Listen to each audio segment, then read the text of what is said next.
বয়স্ক কার্ড পেতে ঘুষ লাগে, কিন্তু বৃদ্ধ মানুষ এই শেষ বয়সে ঘুষ দিয়ে পাপ করতে চান না। দেশের নেতারা যে কত নিচে নেমে গেছে এই বৃদ্ধ মানুষটির আক্ষেপেই বোঝা যায়।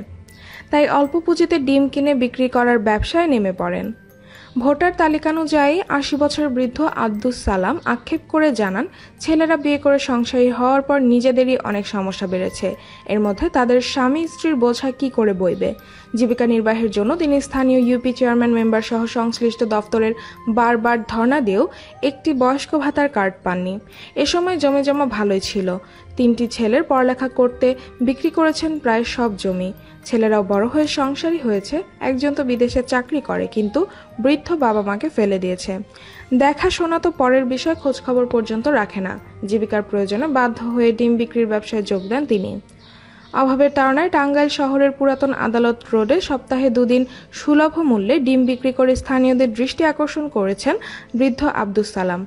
বাজার দরের চেয়ে কিছুটা কম দামে ডিম বিক্রি করেন তিনি। ডিম বিক্রি করে যে কয় টাকা মুনাফা হয় তা দিয়ে তিনি স্ত্রীকে নিয়ে দিব্যি চলে যায় তার সংসার।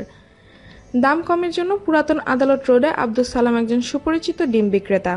সপ্তাহে 2 দিন ডিম বিক্রি করে যা আয় হয় তা দিয়ে স্বামী স্ত্রীর সংসার ভালোই চলে। আব্দুস সালাম সপ্তাহের 5 দিন নিজের এলাকা মধুপুরের বিভিন্ন এলাকায় ঘুরে ঘুরে পাইকারি দরে হাঁস মুরগির ডিম কেনেন, আর সেই ডিম সপ্তাহে 2 দিন টাঙ্গাইল শহরের পুরাতন আদালত রোডে বিক্রি করেন। বাজার দরের চেয়ে প্রতি হালিতে 1-2 টাকা কম দামে বিক্রি করে তার ডিমের চাহিদাও ব্যাপক।